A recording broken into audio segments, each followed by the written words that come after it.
pada pagi hari ini tanggal 13 November 2025 kami dari Kementerian Koordinator Bidang Pemberdayaan Masyarakat ditemani oleh Dirjen dari Kemenko PR, kemudian juga dari Kemenak dan juga dari BNI. Jadi ini kami melanjutkan dari kegiatan kemarin Rakorda terkait dengan upaya renov dan rekonstruksi pesantren. Dan pada hari ini tadi kami juga sudah mengunjungi pesantren Al-Quds ini yang merupakan salah satu pesantren yang menjadi target kami dalam upaya renov dan rekonstruksi tadi.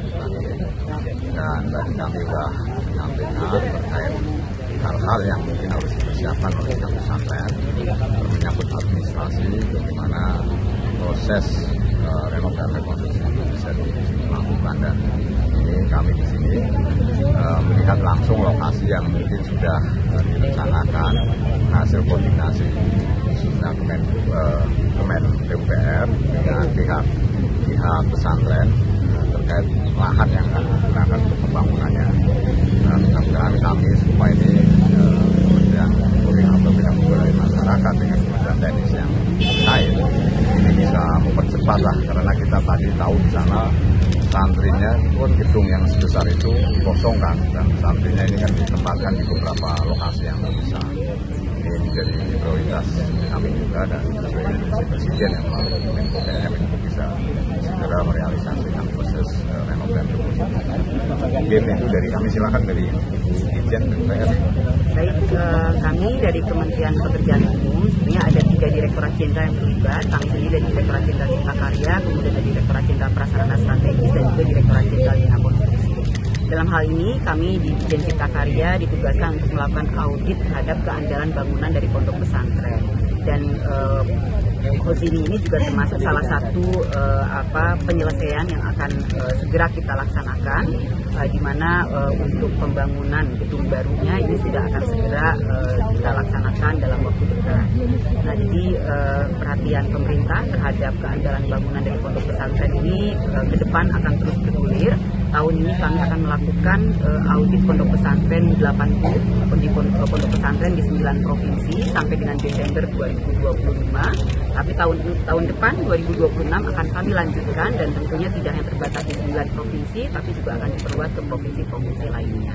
Dan tentunya dari hasil audit tersebut kita dapat mengetahui dan dapat memberikan rekomendasi perbaikan-perbaikan apa yang harus dilakukan untuk pondok pesantren, baik dari sisi kekuatan struktur, dari sisi MEP, dari sisi kelistrikan dan penangkap petir ya, kemudian juga dari sisi air minum dan sanitasinya. Jadi harapan kami ke depan pondok pesantren ini juga memiliki bangunan dan infrastruktur yang memang betul-betul layak dan sesuai dengan standar pesantren. Targetnya pembangunan yang sekarang ini kita sedang siapkan detail engineering desainnya, mudah-mudahan bisa segera disetujui dan di-approve. Total luasannya 4.100 ya, sesuai dengan ketersediaan lahan yang disiapkan oleh yayasan. Jadi ini sekarang kami sedang berproses untuk menyelesaikan administrasi tanahnya. Jadi mudah-mudahan ini bisa diselesaikan cepat dan tentunya harapannya mulai akhir tahun ini kita bisa laksanakan. Bu, ini kenapa di lokasi yang berbeda pembangunan ulangnya? Karena kami mempertimbangkan di sana tentunya ada proses yang tetap harus berjalan ya. Kemudian kita bisa lihat di sana aksesnya juga sangat terbatas. Pada saat kemudian terjadi kejadian seperti kemarin, akses untuk alat berat gitu ya itu juga sangat sulit. Nah, itu sebetulnya salah satu kriteria keandalan bangunan. Jadi kalau terjadi kebakaran, terjadi hal-hal yang tidak kita inginkan, itu ada kemudahan akses dari sarana prasarana yang untuk menanggulangi terjadinya bencana itu bisa mudah untuk masuk. Jadi di sini kita lihat aksesnya sangat mudah, dekat dengan jalan raya, cukup lebar jalannya. Jadi kami kira pemindahan ini adalah jalan yang terbaik. Oke, silakan dari mana?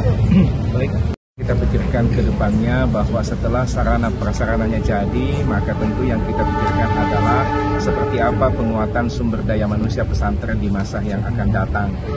Misalnya kira-kira anak-anak santri yang tamat lalu kemudian kita mencoba memplanningkan untuk misalnya diberikan beasiswa santri berprestasi untuk memilih fakultas kedokteran atau untuk kemudian ada teknik sipil, dan itu kira-kira itu ada potensi untuk itu karena memang ada dana abadi pesantren yang bisa kita manfaatkan untuk itu.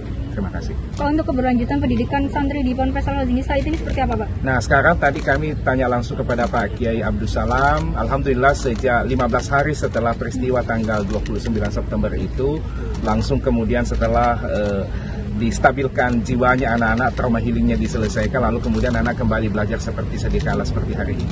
Sekarang semua anak-anak baik yang jenjang Ibtidaiyah, Sanawiyah dan Aliyah, termasuk kemudian perguruan tingginya berjalan dengan baik. Silakan sudah kita. Besar dari kejadian kemarin itu adalah kolaborasi lintas pihak semakin kuat. Kami dari Kemdagri juga berharap tentunya teman-teman Pemda yang daerah itu memiliki pesantren tentu mulai melakukan identifikasi, dan juga teman-teman dari pesantren juga memberikan komunikasi yang harmonis sehingga informasi-informasi sekecil apapun bisa ditangkap oleh teman-teman kita, dan kita juga sedang berkomunikasi.